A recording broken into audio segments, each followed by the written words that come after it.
नमस्कार। एक कहावत है जो हम सब ने कभी ना कभी जरूर सुनी होगी कि एक माँ तो 10 बच्चों को पाल लेती है, पर 10 बेटे मिलकर भी एक माँ को नहीं पाल सकते।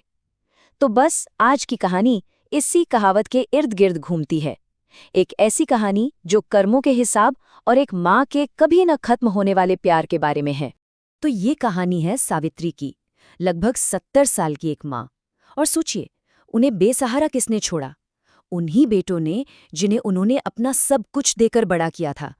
जरा सोचिए, सावित्री की आज की हालत उसके बीते हुए कल से कितनी अलग थी।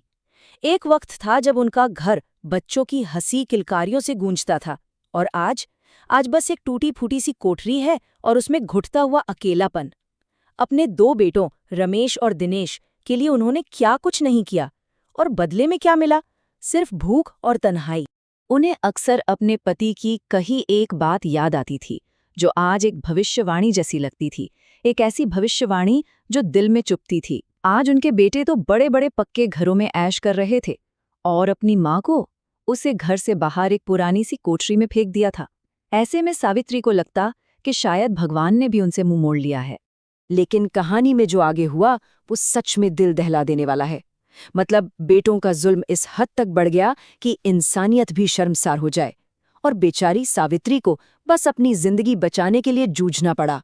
सोचिए, त्योहार का दिन था। सावित्री के पेट में भूख की आग जल रही थी, और ठीक बगल में उसके बेटे के घर से पकवानों की खुशबू, पूरी, कचौड़ी, खीर, इन सब की महक आ रही थी। वो बेचारी बाहर चबूतरे पर बस एक छोटी सी उम्मीद लिए बैठी थी कि शायद आज तो कोई उसे बासी रोटी की जगह 2 ताज़ा पूड़ियां ही दे देगा। पर नहीं, किसी ने उसकी तरफ देखा तक नहीं। और फिर जो हुआ, उसने सावित्री के स्वाभिमान को जैसे कुचल कर रख दिया। उसकी बहू ने बचा खुचा खाना उसकी तरफ फेंकते हुए कहा, लो, ये कुत्ते को डालने जा रही थी, सोचा तुम्हें ही दे दूं। मतलब अपमान की भी कोई हद होती है। ये वो पल था जहां एक माँ को अपनी भूख और अपनी इज्जत में से किसी एक को चुनना था। जब भूख बर्दाश्त से बाहर हो गई तो सावित्री ने पास के एक जमींदार के यहाँ काम पकड़ लिया। अब बेटों को ये बात पता चली तो उनकी झूठी इज्जत पर आंच आ गई। उन्हें अपनी माँ की भूख की चिंता नहीं थी, उन्हें तो बस इस बात की फिक्र थी कि लोग क्या कहेंगे। वो उसे जबरदस्ती घसीटकर वापस ले आए कि हमारी माँ दूसरों के घर काम करके हमारी नाक कटवा रही है। अब तो उसकी हालत किसी कैदी से भी बदतर हो गई थी। एक बार तो हद ही हो गई। उसे तेज बुखार में कोठरी में बंद कर दिया। प्यास से गला बिल्कुल सूख रहा था, कोई एक बूंद पानी देने वाला नहीं था। जानते हो उसने क्या किया? जीने की चाह में उसने जमीन पर जमा गंदा कीचड़ वाला बारिश का पानी पिया। लेकिन कहते हैं ना, ऊपर वाले के घर देर है अंधेर नहीं। और बस यहीं से कहानी में एक ऐसा मोड़ आता है जो सब कुछ बदल देता है। सावित्री किसी तरह वहां से भाग निकलती हैं, और उसके बेटों के कर्मों का मीटर चालू हो जाता है। एक दिन उसे मौका मिला और वो उस कैद से, उस गांव से हमेशा हमेशा के लिए दूर चली गई। वो शहर पहुंची और उसे एक आश्रम में पनाह मिली, जिसका नाम था सेवाधाम। यहां उसे वो इज्जत, वो सुकून मिला जिसकी वो हमेशा से हकदार थी। अपनी जैसी ही दूसरी बेसहारा औरतों के साथ रहकर उसे पहली बार लगा कि वो महफूज है। और फिर देखिए, वक्त का पहिया कैसे घुमा। एक तरफ सावित्री को आश्रम में सुकून मिल रहा था, उसकी सेहत ठीक हो रही थी, और दूसरी तरफ गांव में उसके बेटों पर मानो कर्मों का पहाड़ टूट पड़ा। उनकी बर्बादी का सिलसिला बहुत तेजी से शुरू हुआ। पहले तो जमीन जायदाद को लेकर दोनों भाइयों में भयंकर लड़ाई हुई। घर के बीच में दीवार खड़ी हो गई।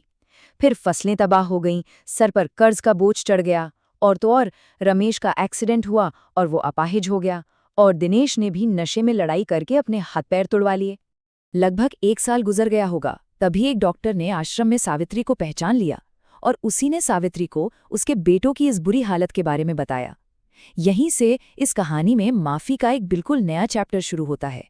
जैसे ही सावित्री ने ये सुना, एक माँ का दिल तड़प उठा, और तब उसने जो कहा वही इस कहानी का सबसे बड़ा, सबसे जरूरी हिस्सा है।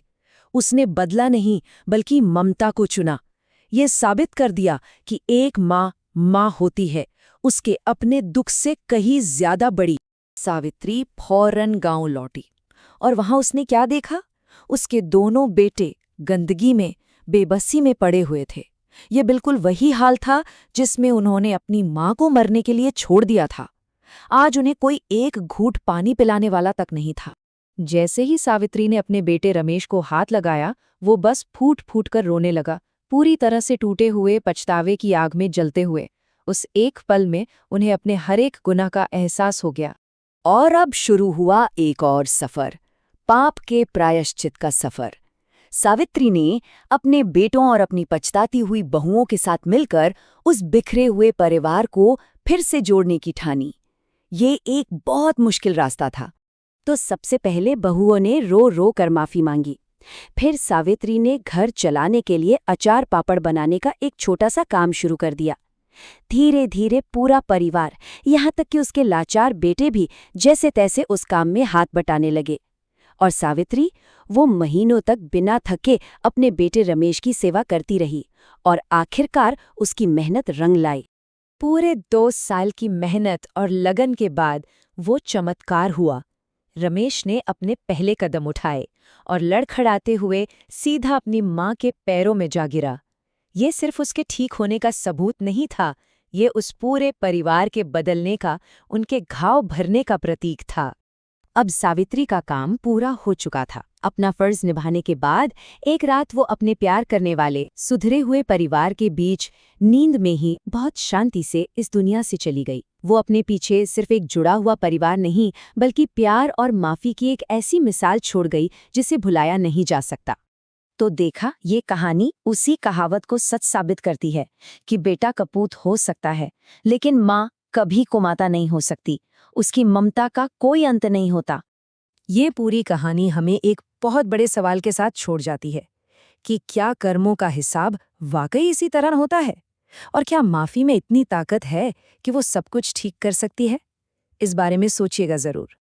आज की इस कहानी में बस इतना ही। उम्मीद है इससे कुछ सीखने को मिला होगा। अगली बार मिलेंगे एक और कहानी के साथ। धन्यवाद।